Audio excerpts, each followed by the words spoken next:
Hello everyone, welcome to my channel. ఈ శయన ఏకాదశి రోజు మేము పాంబండ రామలింగేశ్వర స్వామి దర్శనానికి వచ్చాము. ఈ టెంపుల్ ఎక్కడ ఉంటుంది, దీని విశిష్టత ఏంటి అనేది మీకు ఈ వీడియోలో చెప్తాను రండి. ఈ టెంపుల్ హైదరాబాద్ నుండి 100 కిలోమీటర్స్ డిస్టెన్స్లో ఉంటుంది. వికారాబాద్ డిస్టిక్లోని కుల్కచర్ల మండల్లో ఉంటుంది. ఒకవేళ మీరు బస్సులో రావాలనుకుంటే వికారాబాద్ కానీ పరిగి కానీ వచ్చి అక్కడ నుండి కుల్కచర్ల బస్ ఎక్కాలి. కుల్కచర్ల బస్ స్టాండ్లో దిగి ఆటో మాట్లాడుకొని రావాలి. ఇక్కడ ఉన్న దేవుడు శివుడు.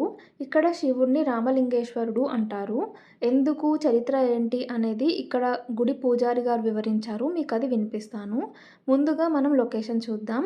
ఈ లొకేషన్ మొత్తం కొండ పైన ఉంటుంది. ఇదంతా ఒకటే కొండ. గుడికి వెళ్ళే దారిలో మనకి ఒక కొలను కనిపిస్తుంది. ఈ కొలనులో కాళ్ళు కడుక్కొని వెళ్ళాలి. ఈ కొలనులో వాటర్ ఫుల్గా ఉన్నాయి. రెయినీ సీజన్ కాబట్టేమో, కానీ వేరే సీజన్స్లో కూడా ఇక్కడ ఫుల్గా వాటర్ ఉంటాయట. ఇంత కొండపైన కూడా ఇంత వాటర్ చాలా కూల్గా ఉన్నాయి. ఇది రాముడే సృష్టించాడు అని చెప్తారు. ఈ టెంపుల్కి నేను రావడం ఇదే ఫస్ట్ టైం, కానీ మా అమ్మ వాళ్ళు చిన్నతనంలో వచ్చేవారట. ఈ కొండ చాలా పెద్దగా, ఎత్తున, చాలా పొడవుగా ఉంటుంది. ఒక పాములాగా ఉంటుంది. అందుకే దీన్ని పాంబండ అంటారేమో అని నేను అనుకున్నాను. కానీ పూజారి గారు దీని కథ చెప్పారు. లోపలికి వెళ్ళే ముందు పక్కనే మనకి రాములవారి దేవాలయం ఉంటుంది. ఫస్ట్ రాముని దర్శనం చేసుకొని రామలింగేశ్వర స్వామి దర్శనానికి వెళ్దాం.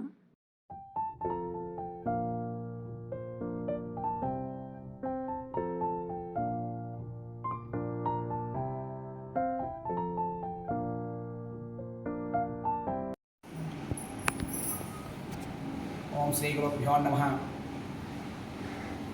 శ్రీ రామలింగేశ్వర స్వామి దేవస్థానం, పాంబండ, గ్రామం బండవల్కిచెర్ల, మండలం కులకచర్ల, వికారాబాద్ జిల్లా. ఏకశిలాపర్వతం పాంబండ అని పిలువడం జరుగుతుంది. అఖిలాండకోటి బ్రహ్మాండ నాయకుడైనటువంటి శ్రీరామచంద్రుడు త్రేతాయుగంలో మానవతాడు. రావణాసురునికి శ్రీరాముని జరిగిన యుద్ధంలో రావణాసురుడిని శ్రీరామచంద్రుడు సంహరించడం జరుగుతుంది. అయితే రావణాసురుడు గొప్ప శివభక్తుడు కాబట్టి శివభక్తుని సంహరించినందుకు ఏదైనా శాపం తగలవుతుందని చెప్పి శ్రీరామచంద్రుడు కోటి లింగాల స్థాపన చేశాడు. ఆ కోటి లింగాల్లో ఈయన ఒకడు. రాముడు లింగాన్ని స్థాపన చేసింది కాబట్టి రామలింగేశ్వర స్వామి అని పేరు. లింగ స్థాపన అనంతరం స్వామివారికి అభిషేకం చేయటకు నీళ్ళు అవసరం అని చెప్పి ఇక్కడ నిలబడి ఒక గుండాన్ని ఏర్పాటు చేస్తారు బాణంతో. అక్కడ ముందు స్వామివారి గుండం అంటుందని, అది బాణాకారం ఉంటుంది.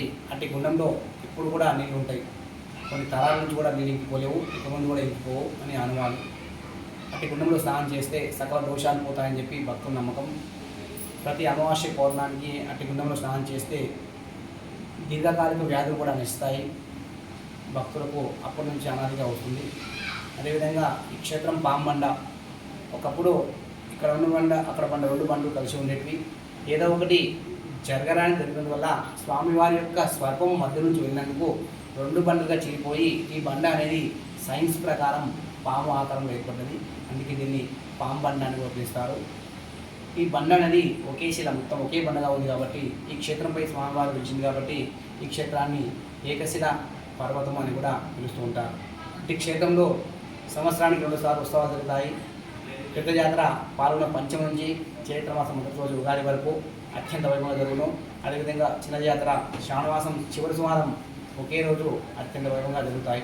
ప్రతిరోజు కూడా స్వామివారికి పూజాకార్యం జరుగుతాయి. ఉదయం 5 గంటలకు అభిషేకము, అనంతరం భక్తుల దర్శనం జరుగుతుంది. ప్రతి పౌర్ణానికి ఉదయం 10 గంటలకు స్వామివారి యొక్క విగ్రహం కార్యక్రమం, సాయంత్రం 4 గంటలకు గిరి ప్రదక్షిణ కార్యక్రమం జరుగుతుంది.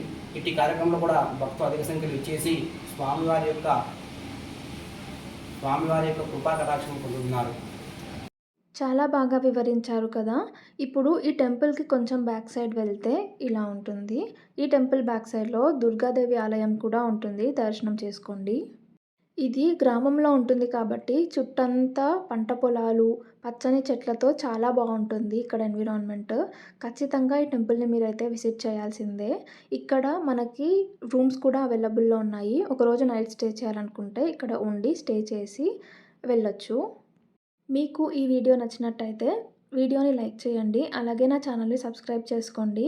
ఫ్యూచర్లో ఇంకొన్ని వీడియోస్ తేవడానికి నాకు ఎంకరేజింగ్గా ఉంటుంది.